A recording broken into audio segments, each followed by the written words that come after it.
Jamaah Jumat yang dimuliakan Allah, tidak berapa hari lagi, sekitar 5 hari lagi, bangsa kita, bangsa Indonesia yang sangat kita cintai ini, termasuk kita di dalamnya, akan memperingati hari ulang tahun kemerdekaan Republik Indonesia yang ke-77 insyaallah. Ini adalah sebuah nikmat yang luar biasa. Namun pertanyaannya hari ini, apa sikap kita sebagai seorang muslim ketika kita menyongsong hari kemerdekaan negeri Indonesia yang kita cintai ini? Jamaah Jumat yang dimuliakan Allah Subhanahu wa taala, dalam surah Al-A'raf surah ke-7 ayat ke-96 yang khatib bacakan di awal khutbah tadi, nyatalah bagi kita semua bahwa Allah Subhanahu wa taala telah memberikan warning kepada kita, memberikan peringatan sekaligus harapan. Dan sekiranya penduduk di satu negeri itu beriman kepada Allah, pasti akan Allah turunkan berkahnya dari langit dan dari bumi. Tapi ingat, ketika penduduk itu ingkar dengan ayat-ayat Allah, maka sungguh Allah akan memutuskan ketetapannya, menjatuhkan azab. Berapa banyak sudah negeri-negeri yang dibinasakan oleh Allah Subhanahu wa taala. Lihatlah negeri Sodom, negeri yang dibinasakan oleh Allah Subhanahu wa taala karena sebuah perilaku yang sangat luar biasa maksiatnya. Liwat, homoseksual, satu perbuatan yang tidak pernah dikerjakan oleh orang sebelum itu. Jamaah Jumat yang dimuliakan Allah Subhanahu wa taala, kalaulah kita mau merunut sejenak, sejarah bangsa kita ini begitu luar biasa. Lebih kurang 350 tahun kita dijajah oleh penjajah Belanda, dilanjutkan 3,5 tahun oleh Jepang. Inggris pun pernah menjajah ke negeri kita ini. Portugis pun pernah menjajah ke Nusantara ini. Betapa luar biasanya penderitaan demi penderitaan. Namun takdir Allah Subhanahu wa taala datang atas bangsa kita melalui keringat, air mata, darah, nyawa, pengorbanan para syuhada dan pahlawan bangsa. Mari kita lihat betapa banyak peran ulama, peran santri, peran kiai, bahkan peran habaib, keturunan Rasulullah SAW di Indonesia yang begitu luar biasa perannya terhadap bangsa dan negara kita. Mari kita hitung sejenak satu persatu. Di manakah Bung Karno itu bersembunyi dari kejaran tentara Jepang? Sekitar 4 bulan Presiden Soekarno sempat berlindung sebelum kemerdekaan Republik Indonesia itu di rumahnya seorang Habib yang bernama Habib Ali Kuitang. Beliau dikenal dengan nama Habib Ali Kuitang karena memang bermukim di daerah Kuitang di Jakarta. 4 bulan Bung Karno di sana berlindung dari kejaran tentara Jepang. Lalu kemudian kepada siapa Bung Karno meminta nasihat sebelum proklamasi kemerdekaan Republik Indonesia? Beliau berkonsultasi dengan para ulama. Salah satunya adalah Hadratus Syekh Hasyim Asy'ari, pendiri Nahdlatul Ulama.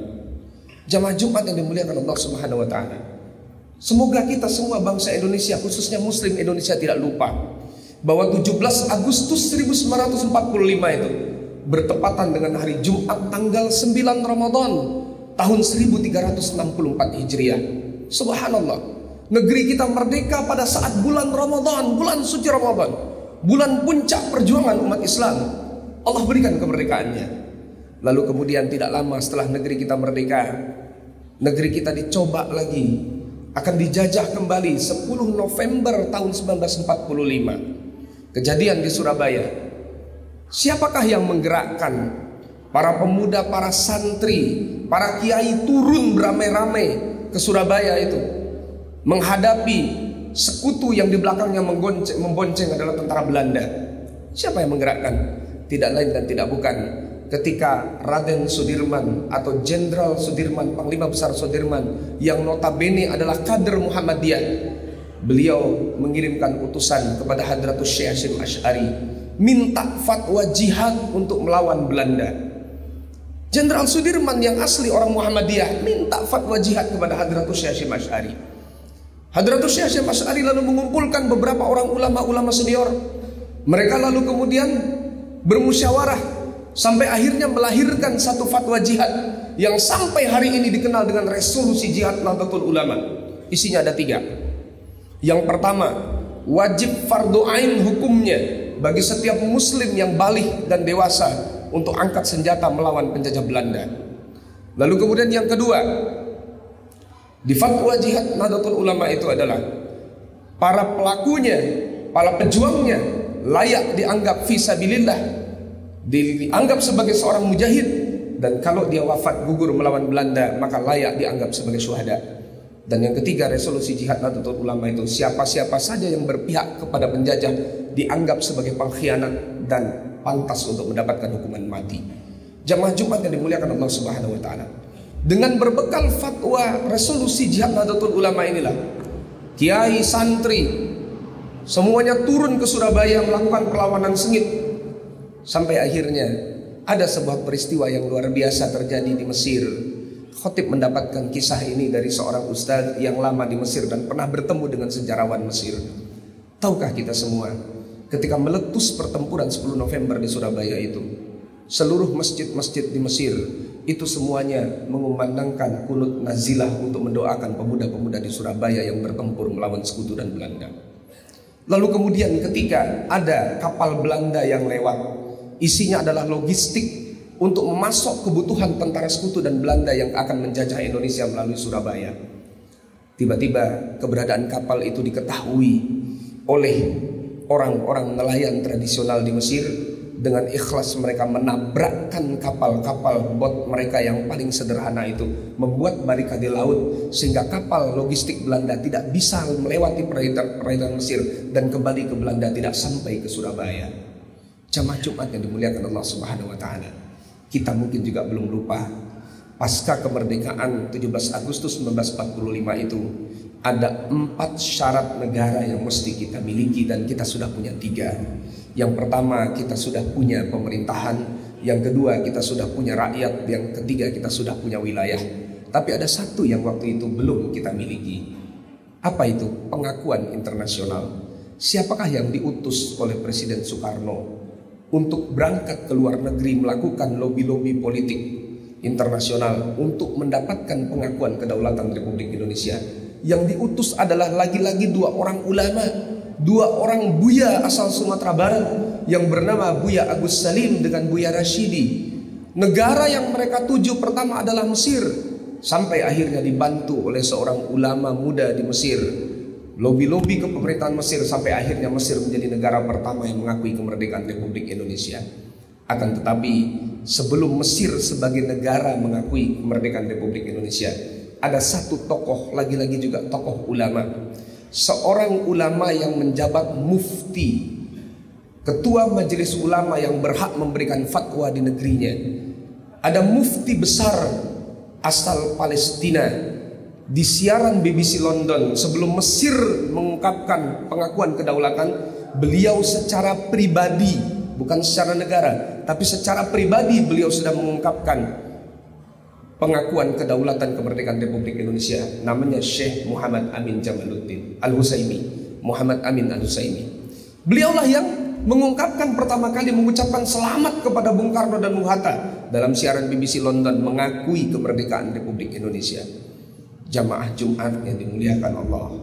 Lalu kemudian 1 tahun setelah kemerdekaan Republik Indonesia, pada saat hari ulang tahun proklamasi yang pertama, muncullah satu pasukan yang khusus dibentuk untuk mengibarkan sangsaka merah putih yang kita sebut dengan Paskibraka. Tahukah kita siapa yang membentuk Paskibraka itu? Yang membentuk Paskibraka itu adalah seorang Habib, keturunan Rasulullah SAW. Beliau juga seorang komponis lagu-lagu nasional. Beberapa lagu nasional adalah hasil karangan beliau. Dan beliau juga seorang TNI berpangkat mayor. Namanya Mayor TNI Al-Habib Hussein bin Ahmad bin Salim bin Ahmad Al-Muttahar, yang juga terkenal beliau menciptakan himne Pramuka. Jamaah Jumat yang dimuliakan Allah Subhanahu wa taala. Lagi-lagi ada peran para habaib di situ.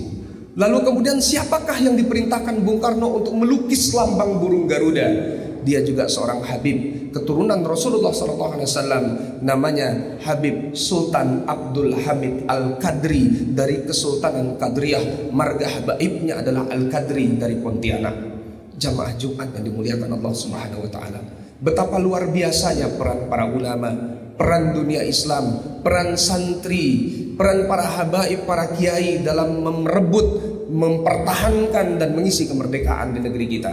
Pertanyaannya, akankah kita sia-siakan sejarah emas kemerdekaan Republik Indonesia yang penuh dengan keimanan dan ketakwaan ini dengan maaf, hanya dengan perayaan-perayaan yang membawa maksiat dan mengundang kemurkaan Allah Subhanahu wa taala.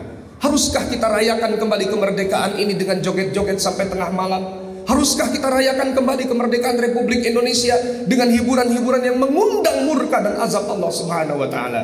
Bukankah kalau ini yang kita lakukan, Allah sudah mengancam kita semua, la in sakartum la azidannakum wa la in kafartum inna azabi lasyadid. Apabila engkau syukuri nikmatku, kata Allah, aku akan tambah nikmat itu. Tapi apabila engkau ingkari, engkau kufur kepada nikmat itu, maka azabku sangat pedih. Bukankah ketika kita mengisi hari ulang tahun kemerdekaan yang mestinya kita isi dengan tasyakuran, yang mestinya kita isi dengan menundukkan kepala lebih dalam di hadapan Allah Subhanahu wa taala, yang mestinya kita isi dengan sujud di hadapan Allah Subhanahu wa taala, yang mestinya kita isi dengan zikir di hadapan Allah Subhanahu wa taala, yang mestinya kita isi dengan penuh rasa taubat dan syukur kepada Allah, kita isi dengan kemaksiatan semacam itu, tidakkah kita mengundang azab Allah kepada negeri kita?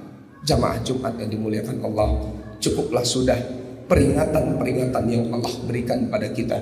Tsunami di Aceh, tsunami di Pangandaran, belum lagi gempa bumi menghantam daerah kita Sumatera Barat tahun 2009, bahkan bulan Februari, tanggal hari Jumat 25 Februari yang lalu di Pasaman Barat dan Pasaman Timur sebagian yang meluluh lantakkan banyak rumah-rumah penduduk.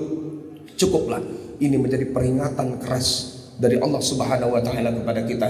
Sungguh musibah-musibah yang Allah berikan itu ada yang sebagai ujian, ada yang sebagai teguran ataupun peringatan, ada juga musibah-musibah itu Allah berikan untuk meningkatkan maqam kita, derajat kita di hadapan Allah Subhanahu wa taala. Ketika kita beriman, kita tambah ketaatan kita dengan musibah-musibah itu. Jamaah Jumat yang dimuliakan Allah, marilah kita isi kemerdekaan ini dengan sesuai dengan aturan Allah Subhanahu wa taala. Kita didik anak-anak generasi kita, anak-anak bangsa Indonesia, terutama anak-anak muslim Indonesia hari ini. Mari kita didik di tengah serbuan gadget, di tengah serbuan teknologi yang sangat luar biasa berbahayanya. Mari kita didik anak-anak kita, kita persiapkan mereka untuk mengisi dan melanjutkan perjuangan bangsa, negeri kita dan agama kita yang kita cintai ini. Semoga kita termasuk ke dalam kelompok orang-orang yang bersyukur dengan nikmat kemerdekaan. Jangan sampai kita termasuk orang-orang yang kufur dengan nikmat kemerdekaan yang Allah berikan.